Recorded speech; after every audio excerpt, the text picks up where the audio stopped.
Hello, everyone, and welcome to another Semrush webinar. We're joined today in complete lockdown and isolation, and I'm here with, I don't know if you can recognize him, he is COVID-19 protected, Mr. Craig Campbell. How you doing, Craig? All good, all good. Is it a Bane Halloween mask you've got rocking there, or what's with the respirator? It's more of gimp wear that I normally wear, but yeah, I'm just trying to think outside the box and utilize it for the coronavirus and stuff like that. So yeah, just trying to stay safe, man. Yep, that's fair enough. Are you? I take it you're all working from home this week. Yeah, man. We stopped last Friday. We stopped and fuck this. Wait a minute. That's no good. Joke's over. Yeah. So yeah, last Friday we stopped.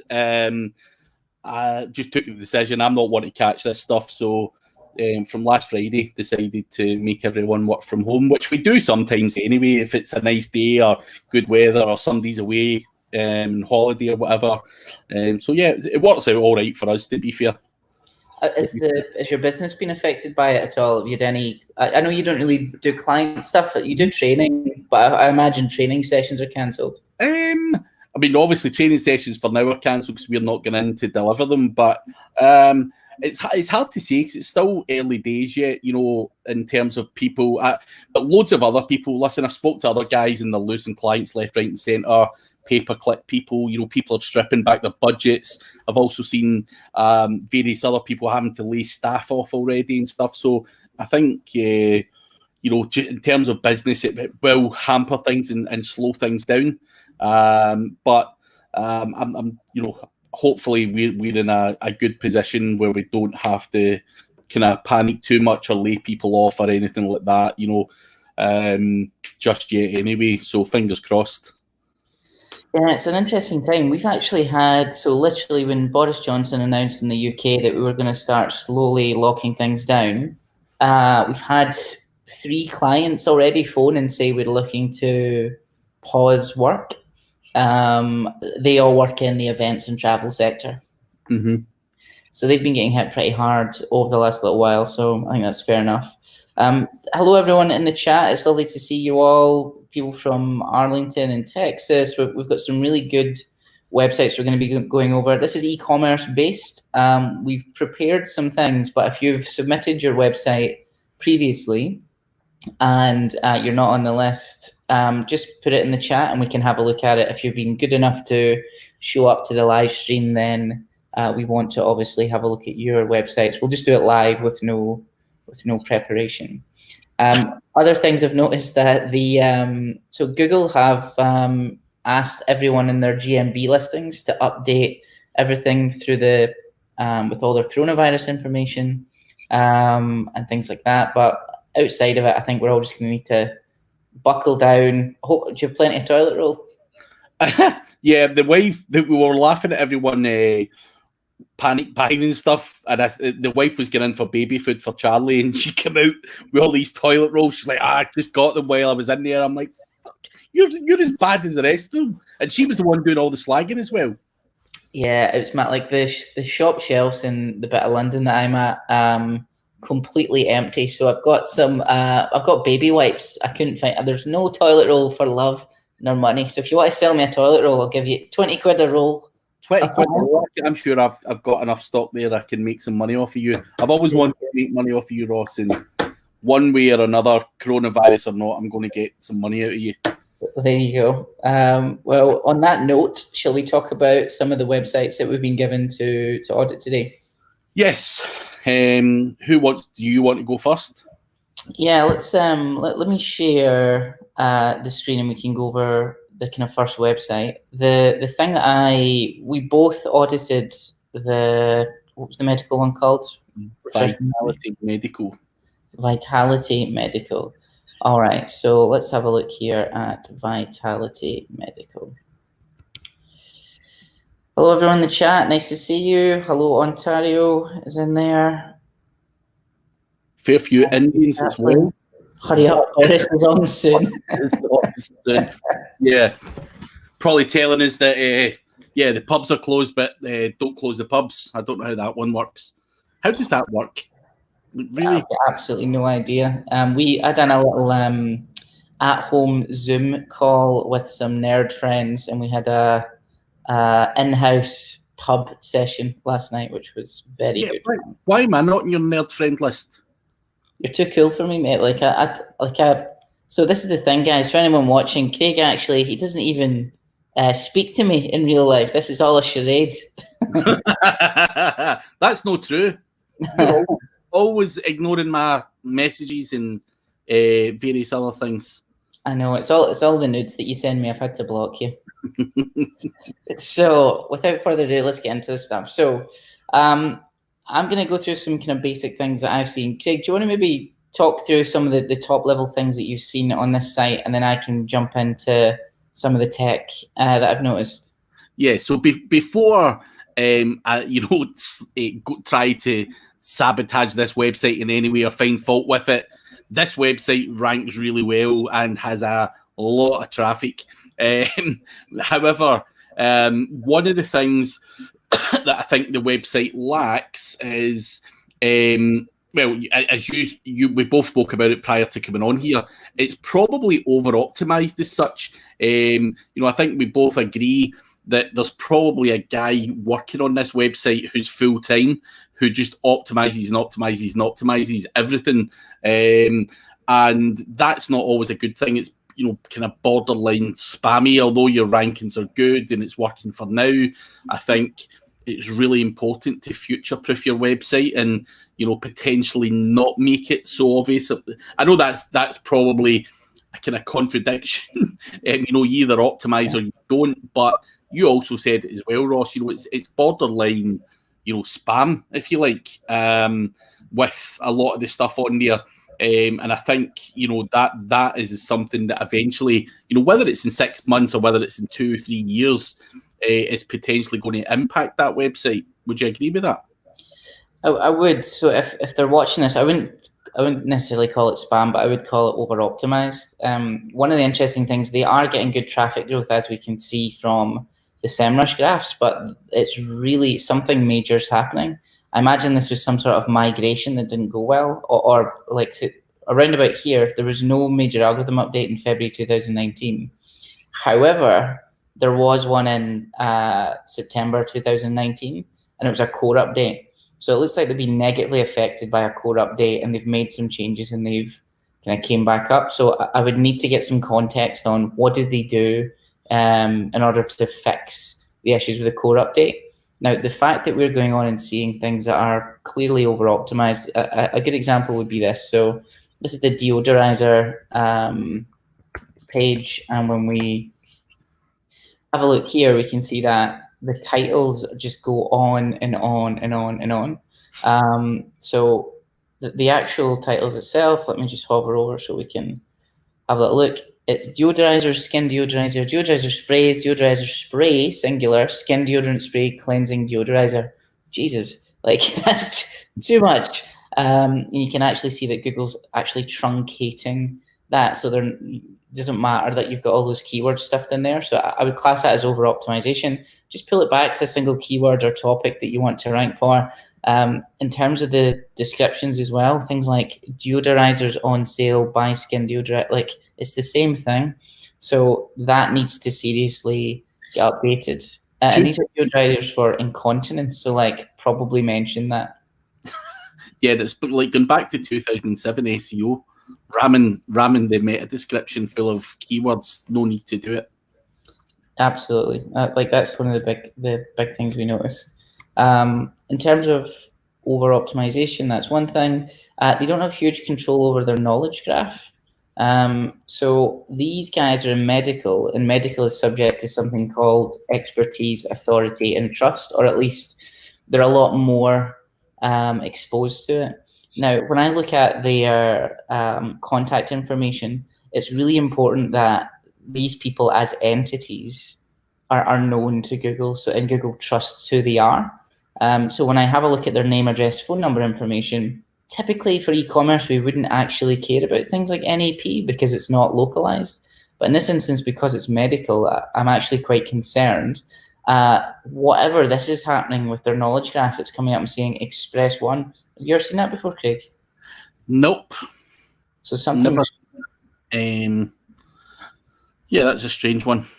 Yeah, something odd is happening there. And also, when we look at the amount of places that have randomly got their address, you need to control the way in which that your brand is actually being referenced. There's a store called Autism Connect Store. I imagine that's another business that these people own. There's nothing wrong with having the same address on multiple websites. Oh, there you go. This looks like a scraper. So I'd just be very aware that Google does not understand who you are as an entity, and that needs to be fixed. That should be something that I look at straight away. So I ran a crawl of this, and one of the things that came up, this is the, let's have a look at the projects. I was getting a ton of 500 errors, which are server-side errors. Now, that may just be because we were crawling it far too aggressively with Semrush, and it was just timing out. But it's really weird for things like that to time out with a crawler.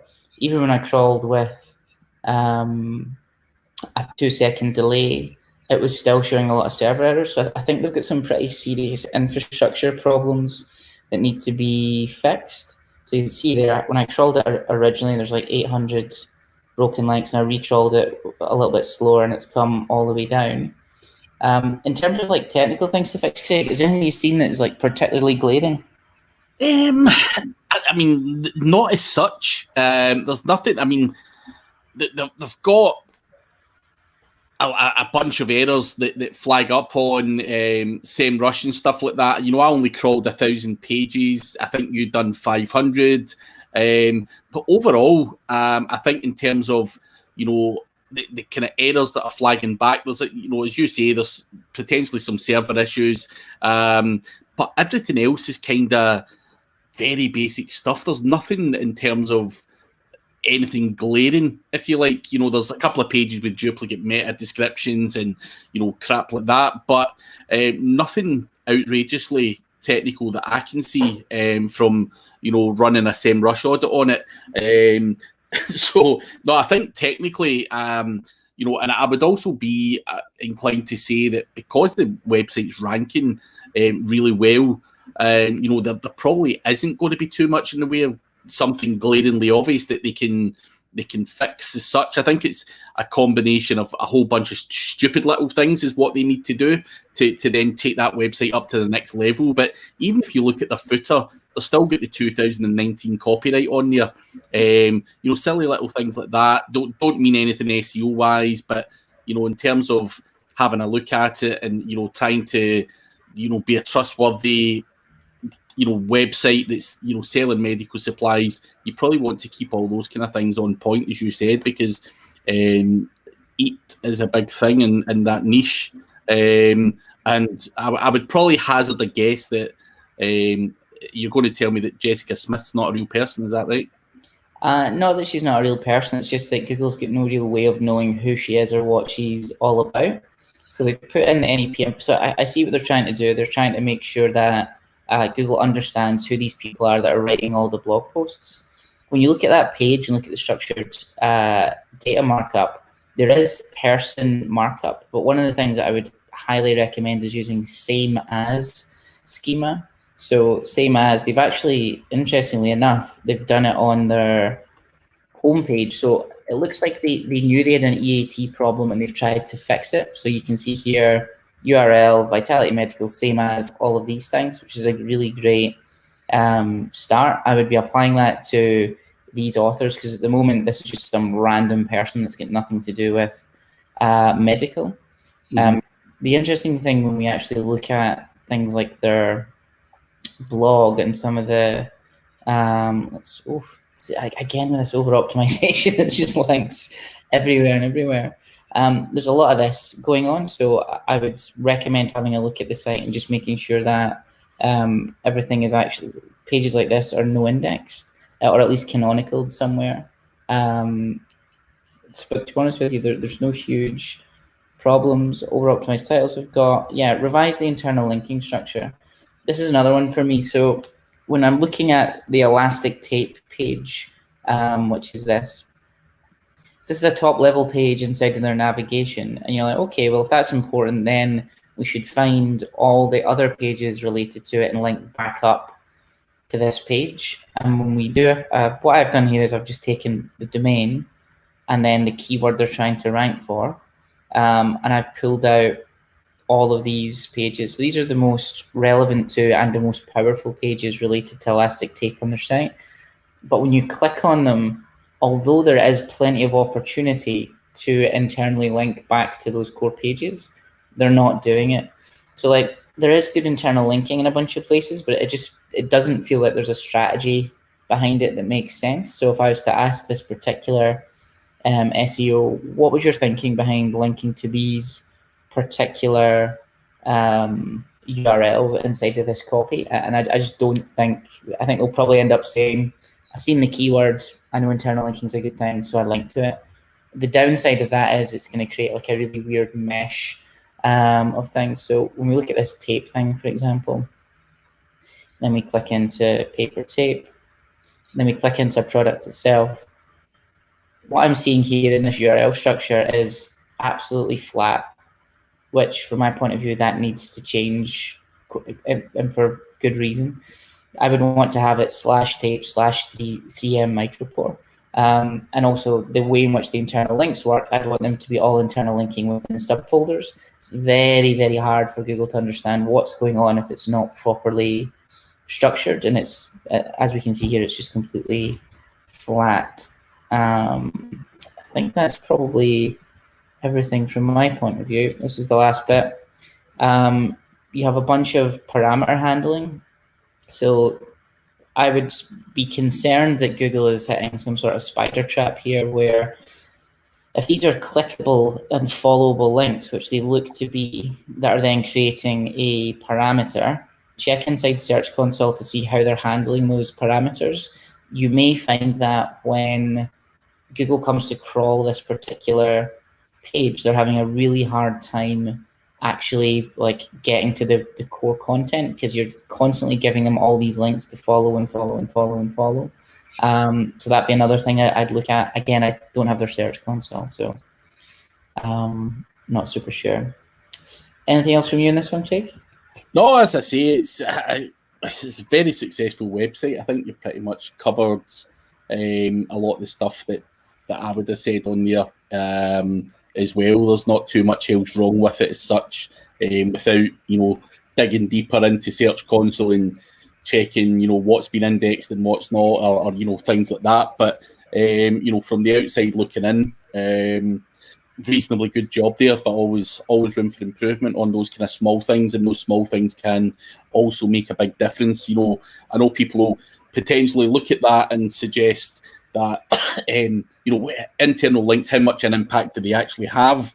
But if you look at a guy like Andy Drinkwater, who he's not done so much recently in terms of posting on his Twitter, but the difference of him just implementing a good internal linking structure can certainly move the needle. So I'm a great believer in internal linking, and that just implementing that will make a difference to your website if you do it properly and with some form of structure, and powering up the kind of top pages on your website. So by all means, I think Andy's also, if you Google Andy Drinkwater internal linking structure, I think he's got a fairly comprehensive guide on what makes a good internal linking structure.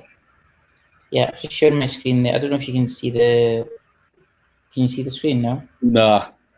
There we go. Right now. So this is the article that Craig's referring to. The company's called IQ SEO, using strong internal links SEO. It's a massive guide. It's really, really well done, and it's got a bunch of Semrush resources. He actually done a webinar with you, actually, didn't he, and Don Anderson? Yeah, it was a good few years ago, that one. But yeah, we were on there doing that. But ever since then, I was always one of those guys sitting going, is internal linking really that big? Content links is what it's all about. And obviously I was big into PBNs and all that stuff, but when that webinar was done, but things change and things evolve, and you become wiser and yeah, internal links can definitely have a much more positive impact. Don't be ignorant like me and think it's all about content and links. It's all about those links, man. It's all about those links. Get some questions coming in. Firstly, someone said, "Wow, what a lovely accent." That's Dima. Dima, is that me? that's Me or Ross? You. Ooh, Dima. Best friends now. They've also said, why does flat site architecture have a negative SEO impact? Do you want to give us your opinion on flat structures versus folder structures? Yeah, I mean, how much of an impact does it have? I can't really answer because I've got websites that I've inherited that, you know, if I was to show to Ross right now, he'd be going, Craig, what the fuck are you doing there? But I think I would lose more power, and I just can't bother with the hassle of going and making a right structure. But I think, again, when it comes to business and online and everything else, you want to future-proof your website as well and make things easier for Google to understand what goes where, and having, you know, the correct structure to a website rather than just, you know, yourdomain.com / you know, the best biscuits or whatever it's going to be. And doing that, and as you scale, it's just going to be garbage. You know, it's not under a biscuit section where it should be yourdomain.com / biscuits, and then chocolate biscuits, then, you know, shortbread biscuits or whatever the hell. You know, I'm not a huge biscuit fan, but I'm going to look stupid now. But you know what I mean? You know, structuring it out, make it simple for Google to see what's going on. But, you know, there are counter arguments. You know, I've got websites that have a flat structure and they still rank well. But I think long term, you know, as that website grows, I'm going to run into problems. And eventually I'm going to have to bite the bullet and structure it properly. So I think from the get-go, where you can structure it in a nice, you know, simple and easy format. And I think whatever weight Google does give to it, there's also arguments where Ross will say, well, I've got these websites and I changed it and we had a positive impact. Lots of people talk about the positive impact. How much of that impact, you know, does it have is anyone's guess, though. I think it probably changes with the size of the website. So you made a really good point. If you're scaling up and adding more and more and more content pages, more and more product pages, it's likely that it's going to have more of an impact the larger your website. So if you've got 1 million products hanging off of one root domain, it's not ideal. And when it comes to like clustering all of the different topics together, it's just a clean way to do it. Whether or not it has a huge SEO benefit, well, that's up for debate. Whether it has a good UX benefit for customers, yeah, it almost definitely does. And if you think about, usually people will put breadcrumbs onto an e-commerce site and mark them up with breadcrumb schema. And if you don't have a silo structure like that, you can't have proper breadcrumbs, because it's literally just going, all the breadcrumbs are in that instance are just jump links back to, it's essentially a fancy back button with anchor text. Did you see which defeats the purpose? Jump links? Is that what you said? Jump links. So you're too used to me taking the mickey out. You calling you a jump? All right, what we got next? What do you want to put one up on screen and go through it? Let's go for it. Share screen. Anyway, while I'm getting this up on screen, if you're not following me on TikTok, get me on TikTok if you're bored with this coronavirus. It's my new thing. But anyway, the your name on TikTok? TikTok. Have you not seen my TikTok videos? They're a bit cringe for me. I deliberately skipped them.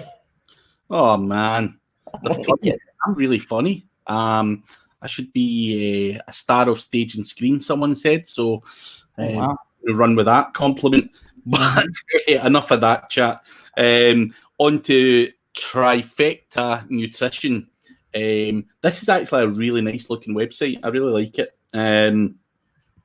So these guys, as I was saying to you before, Ross, this is the one with the special delivery of foods for guys like you who are too lazy to cook for themselves, or they're, you know, used to being a mummy's boy or whatever.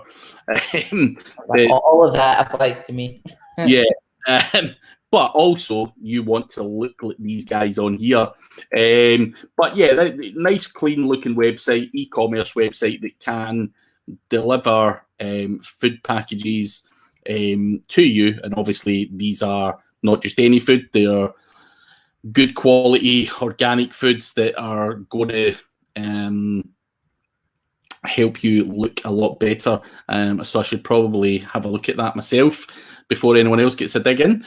But no, the website itself, again, it's one of those websites, Ross, that if I go to Semrush and put this in, it has an outrageous amount of traffic. So it is already a successful website. We'll just see here exactly how successful. So you can see there, over the past couple of years, they have grown, arms and legs. They had a slight dip, probably the same as that last website, round about the kind of September time. And then from there, it's been, good, steady growth there. And I think by all accounts, it looks like they've got a good kind of structure in place, in terms of doing some paid search as well. So it looks like a good, solid, legit business, plenty of backlinks and everything else. So it's going to be quite hard to find fault with a website like this, but I'm sure we can come up with something. So done a quick audit, score of 67%, which is never good. So I'm just going to quickly double check there wasn't anything too glaring there. Nothing there. Nothing outrageous there. But what is quite important is the internal linking. And we spoke a bit about that previously on the last website. This is a website that doesn't have a great internal linking structure. 318 pages, only have one internal link going to it. And obviously you can see here from the score that you're getting with internal linking, it's not great. So you with any website, as Ross was saying about the other website, you want to take the opportunity to link back to the most relevant and the kind of power pages on your website, but obviously they've got to be relevant as well. And if I just take a look at this blog post, for example, there's plenty of content on there. That's going to take you to an external website. No, it doesn't. It actually takes you to another page. So there's one there, but there's going to be lots of internal linking opportunities that you're not taking advantage of on there. You get 300 odd pages that only have one internal link, which is never good. And that, as we've mentioned earlier, you can get some great gains from that. So that is one thing that you saw particularly with this website. Also, some other kind of not so glaringly obvious things, but some of the blog content that's on there, do people actually search for these every time? Anytime I give anyone advice in terms of blogging ideas and stuff like that, it would always be based around trying to get traffic to those blog posts. So you have to kind of do some research and find out what people are actually Googling, using a tool like Semrush, and try and rank for it. And I think, if I look through the blog posts on here, type 2 diabetes guide and the diet cure, could these things be better, or the science behind gluten allergies? Some of them are good. Gluten-free diet, that's perfectly fine. But I think when people hear that you need to put content on a website, they sometimes feel that they have to just put out content, and that's a thing to do. It also has to be done with a bit of research and stuff like that as well. And I just feel that some of the articles, if you go through this, could be better targeted towards keywords, and that with internal linking would certainly give you a much better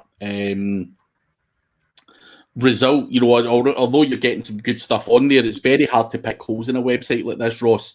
I'm going to give it a go. Don't you worry. I'd be curious to see if you think there's any kind of glaring errors on there. I've just done a 1,000-page audit, and it's flung up some of the usual crap. Images not tagged, and unminified JavaScript and stuff. But is there anything you've found?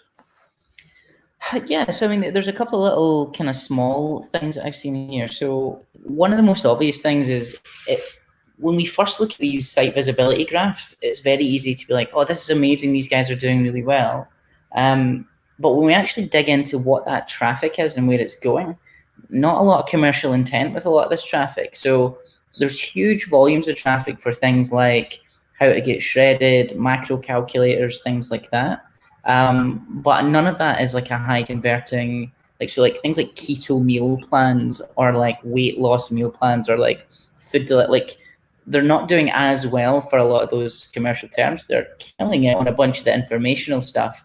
I imagine the strategy there is to get someone to convert into an email list somewhere, then slowly give them the benefits of using the service and then upsell them, which is great. And also if they're doing retargeting, all that traffic is going to make the free organic traffic will make the retargeting much cheaper and much more aligned with the actual audiences themselves. So whoever the SEO is, really good stuff. One of the things that I would say, we're now into the kind of nice to haves, heavy lifting optimization. So one of the things, again, we've just done this very quickly as we were on the call here, when we run Lighthouse reports for them. So for anyone who doesn't know what Lighthouse is essentially a speed test, which looks at things like the first contentful paint. First contentful paint is essentially how long does it take for the website to look like this here. Now, when you've got really high numbers like this, to be honest with you, 5 seconds, 7 seconds isn't that high. Lots of rich images and things like that, so fair enough. Because the site looks great, it's clearly very well done. However, what I'd be recommending is get a separate image hosting service, something like Serve or Squish, or stick it on something like Thumbor is another one, which handles all the different image sizes. So I would get that on a completely different service and have that piped in, because it looks like most of the savings can come from real basic things like image optimization. So the fact that you've got like an 18-second load time for all the images on a core commercial page. Now, the interesting thing is, if I was to rerun this now that I've loaded the site into my browser, it's the way it does caching is really very well done and very intelligent. So fair play to them. But that's something I'd seriously consider, is starting to optimize those images. It's really basic and easy to do. You can start seeing here, we're looking at main thread work. So what essentially we're looking at is all of the different files that need to actually load to make the page work. And there's absolutely tons of them. So I would be looking at that. So the project here isn't your standard SEO stuff where we're going in and fixing what's broken and things like that. We're looking at what their next big development cycle is, and we're starting to think about the physical infrastructure that they're using on the website, because not only speeding it up will help with SEO, it's also going to really help with conversions as well. And like having like 18 seconds for all of the images to load just feels a bit lazy, and you're shooting yourself in the foot there. Like, it's a great site, it's really well put together. I had a look at their schema, it's phenomenal, it's all absolutely perfect. The other thing I'd be considering is looking at how we're doing keyword targeting here and what words are physically on the page. Now, you use something called Surfer SEO, Craig, is that right? Yeah. Yeah, so Surfer SEO essentially is looking at the top 10. We're now into the shop, so let's just jump back out. So essentially all it's doing is looking at the top 10 rankings. So if we were to look at, so this, for example, is their schema. It's absolutely perfect. You never see that. So the SEO that's done this needs, they need a promotion. Keto meal plan. So when we're jumping into it, what we'd want to do is we'd want to compare of all the words and topics that are actually on the top 10, I would want to compare that to what's on this particular website. And I'd really start going through it with a fine-tooth comb, because you're now at a place where you're either going to do big structural changes like speeding the back end of the site up, or you're going to be doing very small tweaks to copy, and we're going to start testing things on that kind of a level. But overall, I would say that these guys have done a stand-up job. Yeah, no, it's very hard to to pick holes in certain websites, and that's probably the best website out of all the webinars I've done and site audits. That is probably one that's in the kind of best overall shape, to be honest. But as you say, life doesn't stop there. When you're developing a business, there's always going to be something else, and as you say, suffer SEO, and going through that website, and getting better choices of keywords and everything else, continue to grow and evolve as the way forward. It's not just a case of fixing broken internal links or external links or whatever's on there. Continue to grow and compare and see what the top 10 are doing, and Suffer SEO is a great tool for that. So yeah, but one thing I do want to ask you, Ross, you were talking about the images on their website and all that kind of stuff. Is there a tool or a service that you could recommend that they could use? What would you be using if that was your site? So the Type A Media website uses something called Sirv, SIIRV, which is essentially it's an image server, and it's a dedicated image server. There's a free one called Thumbor, so thumb plus OR, which does it as well. So we're wanting to host that off domain and then sideload them into the website in an ideal world. Things like Thumbor does automatic scaling based on what the browser window is. So if you come on a mobile, it will know that you're on a mobile and give you the smaller mobile images, whereas what happens a lot of the time is on a website, it'll typically have one single image file, and it'll let the browser scale it. So what's happening there is you're slowing down the process because you're making your user or your customer do more work. Mm-hmm. Whereas if you put a call in to say that this is a mobile browser, it'll physically pull the correct image sizes in. So you're not on a mobile phone loading a massive JPEG, you're loading one that's much smaller. So those were the two services I would use. A lot of guys just stick them on AWS. So Amazon AWS, you just host them there and load them in like that. These are bigger infrastructure-based questions. So this is something where you need to get developers involved, and you need to really look at the company's long-term plans to get this fixed. And of course, the next thing is I'd be getting them to leverage some of their endorsements a little bit better. So is it Dana Bailey Lynn is like a female bodybuilder. They rank page 2 for her name. I think obviously she must be one of their sponsors, but that's a person with millions and millions of views on who they are every month. So using that as a link building and PR opportunity, and just having a bit more of a grown-up conversation across all the channels is how I would typically have a look at that. Trust you to go on with your PR stuff.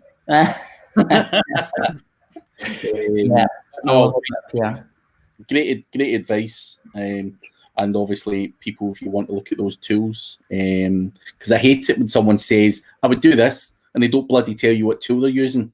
And you're like, what? And obviously some people don't want to reach out, so apologies for interrupting, but you've got another website, Ross, so we've probably got time for one more, and then we can go on to questions and answers. So guys, if you've got any questions or whatever, hit us up in the chat ASAP. But Ross, what's the next website? So the next website is something called Greystone Properties. So I wanted something that was felt a bit more lead gen. So this is meant to be an e-commerce thing. So it's technically e-commerce, but not really. It's more lead generation. Now I'm still loading this page, Craig. So there's whatever this image is here, there's some serious problems with it. And when we jump in and have a little look and see what's going on, we can see that there's pretty massive speed problems going on with it. This is because they're using a WordPress theme. It's a very well-known theme, and because of that, there's like a ton of stuff that they need to fix and remove.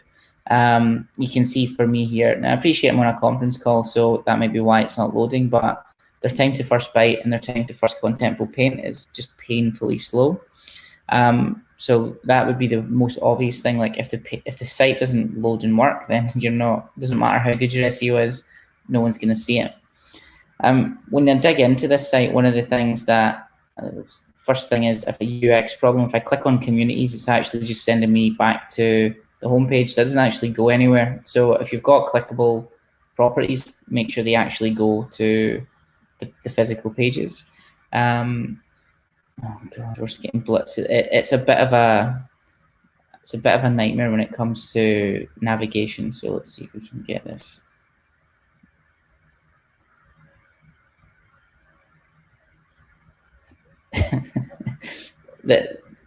I can hear that server crunching. Yeah, exactly. Jeez, all right. So it's super slow. So that's obviously a huge issue. The other thing is I don't really know what they do, which is weird because once the images actually do load, there is tons of content on there. So it says I've got pet-friendly apartments. Cool. But then we look at the things like the titles and all the meta.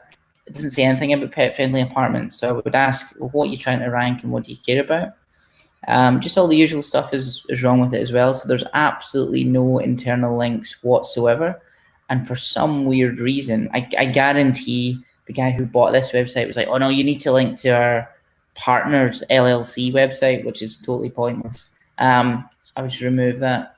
No internal linking whatsoever. All of the copy is pretty much duplicate across the entire thing. So for all your different apartments, ideally what you'd want to have is actual content that was original to the place. Do you think they've got any schema, Craig? Would you like to hazard a guess? I would say absolutely not, because I've just literally clicked on a page and it's got the URL as the title tag.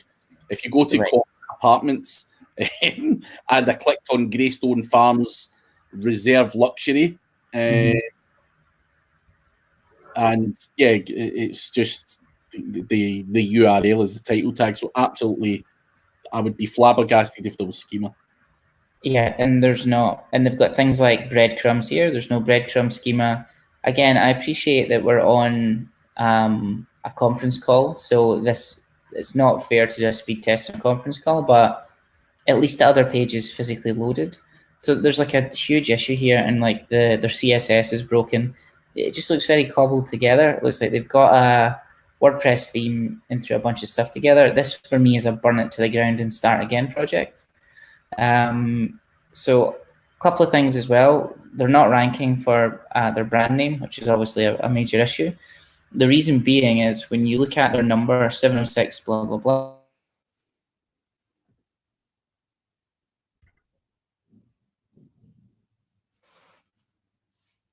Everywhere. You still there? Yeah. I don't know what happened here. I think their website, actually, I was clicking on something that bloody crippled my internet there. Yeah, so there's something weird happening on the site and it's crashing my browser. So that needs fixed. When I put their phone number in, this comes up, which is fine. But when you actually look at based on properties, I'm in the UK, so it's probably, yeah, no, it does come up. We can see that this is their phone number here, 7175. But when we look at this one, it's 6810. So there's like pretty extreme inconsistency in all of their name, address, phone number stuff across the web. That would need fixed immediately. I can guarantee though that this will be some sort of a tracking number they've decided to put on. Yeah. That's fine, but can we please have something that physically changes the number when you come from a particular place? Because it's just all the information, it's just a bit all over the shop. When we then look at the phone number for this particular place here, is different to the one at the top. Like there's no uniform information, which makes it very hard for this to rank. And that was my kind of major thing that they need to look at is this website fundamentally needs rebuilt. So would you burn it down and start again? Yeah, I mean, so if you were to look at if this is on WordPress, I can get the content out. Oh God, it's so irritating. It's just going to, it's fundamentally broken. So there we go. We're loading now. Good. So my whole thing is like, I don't know what they sell. Anticipating and exceeding your expectations. Okay, what does that mean? Do you sell the property? Do I rent the property? Is it a I thought it was a retirement village at first. I thought it was for old people, but I don't think it is. Like 'cause it's got communities and things like that. So maybe it is, maybe it isn't. But I don't think you need to completely start again, but you certainly need to. So if we were to look at the code itself, so guys, if you want a really easy cheat to how good or bad a website is going to be, just look for all the blue links to the JavaScript. And if there's like more of that than there is, I mean, here we go, Jesus Christ. So we've got like 1, 2, so you can see it's Avada theme. You familiar with Avada? Yeah, for 2015 or something. Right, exactly. So the problem is this theme is absolutely crippling you. And the reason why themes are a bad idea or plugins are a bad idea if you don't maintain them, a couple of reasons. They'll get hacked very easily. There was tons of news over the last week or so about people hacking plugins in order to inject links. Also, because they have to keep up, so just because you've got this version of Avada, there's 100,000 other versions of it. So they need to have CSS and JavaScript files that apply to every single version that they've ever created. And Avada is an old theme. It's been going for years and years and years. So we're probably on number 15 or 20 iterations. But guess what? They have to give you the CSS and the JavaScript for every single one. So when you're loading an Avada theme website, you're not just loading what you need to make your website work. You're loading every single iteration of what people need in order to make those themes work. So that's why it's a bit of a loser in my book there. Oh, that's it's a common thing though, with certain WordPress templates or themes from theme forests and stuff. They are cluttered, which leads on to the next question from Jeannie. Jeannie, good to see you. So she's asked, Ross, how common an issue is this with WordPress themes that you audit? It's a constant. It's an absolute epidemic. People go for WordPress because it's fast and it's cheap. You know the old scoping triangle. Do you want it fast, cheap, or good? You can have two. So that tends to mean if it's fast and cheap, then it's not very good. And that's what we're seeing in this instance. These people have paid less than probably $3,000 to get this made because it's very broken. When you're using WordPress themes, what I would advise, don't get a theme, just get someone to actually code the back end. So our Type A Media website, it's not a theme, it's a custom WordPress build. It doesn't need constant updates because we're not using plugins. We're not using any page builders or anything like that. The developer built a page builder into the back of it. So there's just really no need. A lot of people add plugins to add functionality. That actually causes a lot. At the start, it's great. You get the functionality immediately, but then they all need updated. Then it starts getting really heavy and starts breaking things. There's really no need for a lot of this stuff in the web, like jQuery sliders on like a brochure page. Like that slider that they had, there's no need for that. Just get rid of all of that. Their entire navigation is based off of JavaScript. So if I turn JavaScript off, guess what? All those drop downs, they don't work. They can't be seen. So yeah, to answer your question, I see that a lot. And it's just because it's cheap and easy, but it gets you in a lot of problems further down the line. Yeah, it's normally something I normally knock up myself. It ends up looking like that. Yeah, your websites are good quality. I've seen them. No, I don't. I mean, I don't make my own websites. I used to back in the day, but now I just give that to someone else to do. I'm not the best at being creative, but and with everything else, I'd rather someone made it good and fast is always my two of the three choices. But we're getting some more questions here, Ross, and this one is probably best answered by you. Someone says, we previously mentioned mega menus in another webinar and how they can potentially negatively affect SEO. So what are your great strategies for menus? I like mega menus, if I'm honest, as long as they're done kind of tastefully and well. So I would always put your kind of top core categories at the start, and then I prefer category pages rather than massive drop-down menus.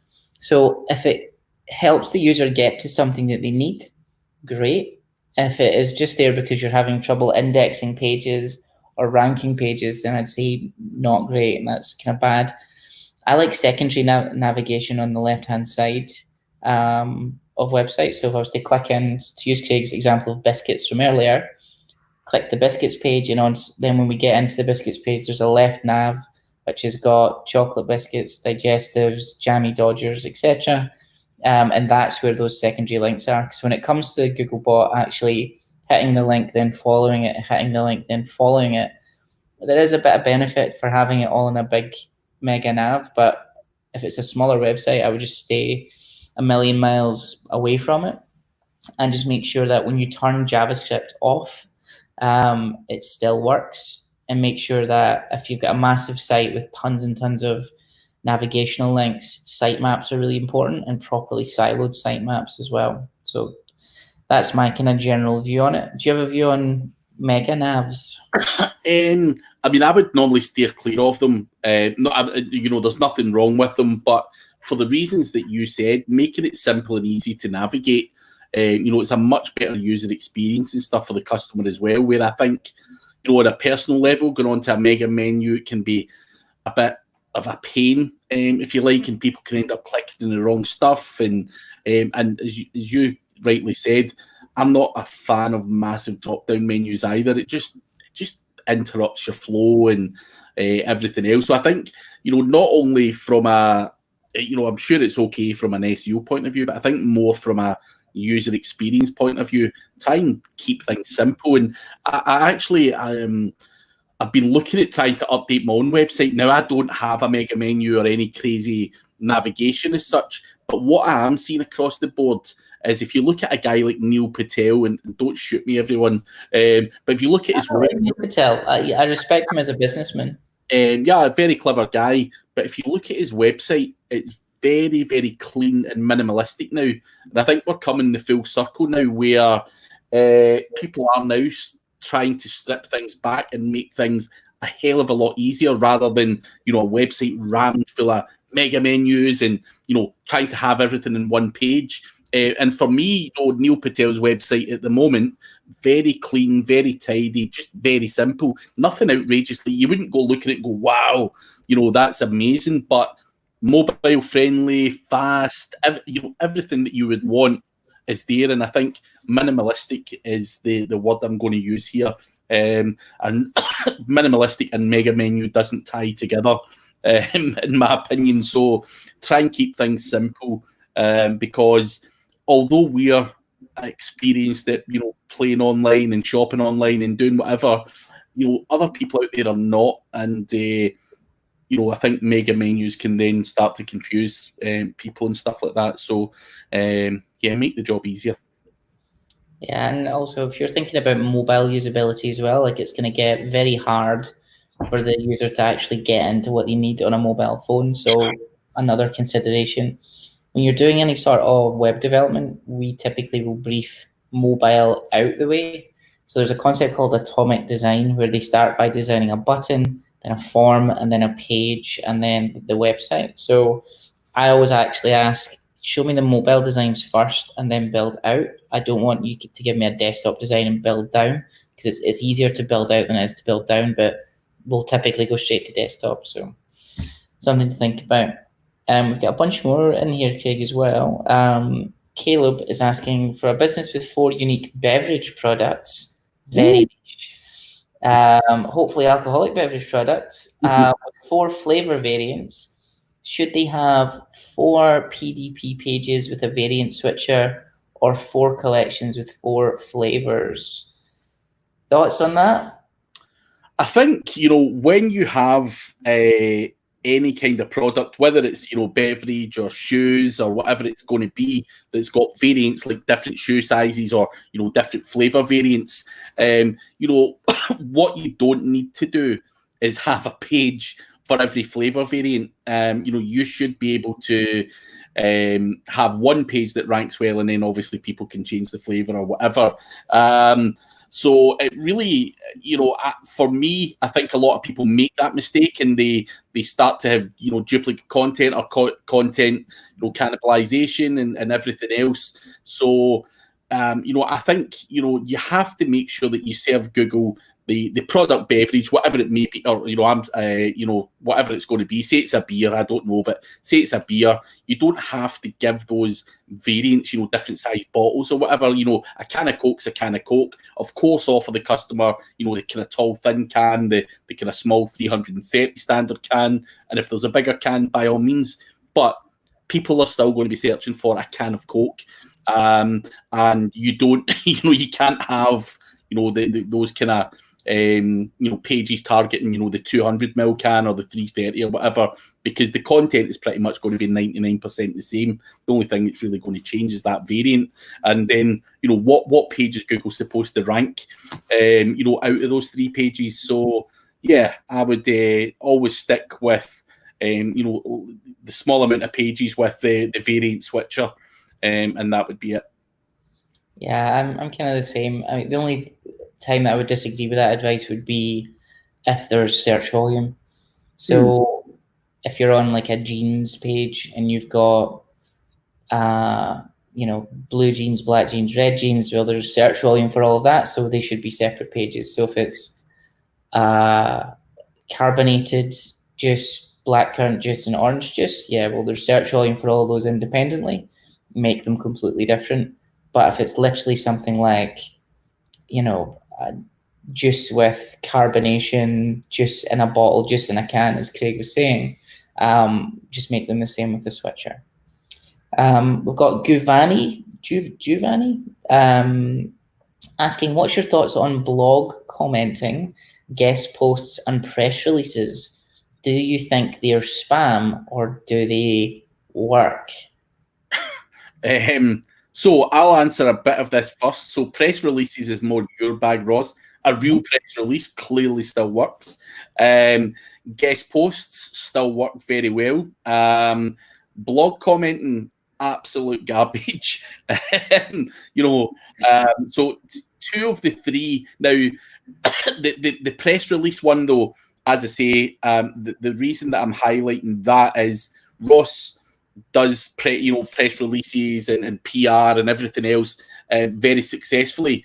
There is press releases that Ross does, and there's press releases, and the press releases that you may be referring to is some crappy submission website where you can put a press release and it spins it out to 500 websites and that's it. That's garbage as well. So I'm not sure what you're referring to in terms of press releases, but Ross's way of getting high quality PR links definitely is probably the number one place that you probably want to try and get, a website, and then obviously guest posts and whatever is down to, whatever you want to call it. But guest posting is very much a real thing out there.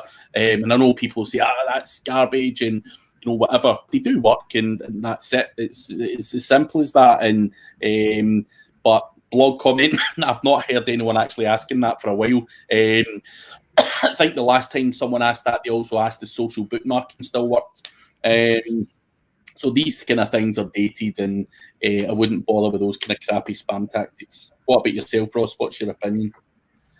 I'm going to disagree with you just for the sake of it, because with those sorts of questions you can go anywhere, right? So when he's like press releases, should we put up a bit of content on one of these kind of press release wire websites and just spam them out? It's probably not going to do you any harm, if I'm completely honest. Be careful with your anchor text. Sometimes when you put a press release on a wire website, local news will pick it up and you'll get secondary links. So I think as a tactic in isolation, yeah, probably fine. Blog commenting, nah, just don't. Blog commenting, tell me you love it. I love it. I mean, I like get Scrapebox up and running, blast 100. No, I wouldn't do it at scale. If you want to build your brand, so there's a guy called Gianluca, who's an SEO guy I know him because he's commented on probably every Moz blog post that I've ever seen in my life. And he built his entire brand and presence off the fact that he blog commented. Now, the link value is next to nothing, if anything at all, but good from a branding point of view. Guest posting, I can confirm for a fact that it works very, very well. Just be smart about it when you're doing it. So make sure that it's at least 1,000 traffic going to the site as my kind of main prerequisite for anything. In terms of DA and DR and all those metrics, they can be useful, but I'm less bothered. I just care if they've got traffic or not. Interesting. You're probably right, though. Blog comment in some format could potentially drive traffic if you're blog commenting on the right place. And as I say, that there's always a way to twist it to come out positive, but not the scrape box way that we all used to do, just ramming blog comments full of links. But yeah, we're coming to the end now, Craig. I think everyone knows where to find you, but for those uninitiated that have been living under a rock, where can we find you? On TikTok. I need more followers on TikTok, but you can find me on craigcampbellseo.com. What about yourself, Ross? You still using that media brand? Just go to canonicalchronicle.com and all will be revealed from there. Craig, thank you very much for taking the time. I hope that the zombies don't get you and you stay well and healthy. I'm going to go get one of those masks, but thank you everyone in the chat. Thank you very much for submitting your websites. I would say that we've also got a bunch more webinars coming up. We're doing one with Deepak about building a remote SEO agency. Please do sign up for that one. But until next time, we will see you later. See you guys later.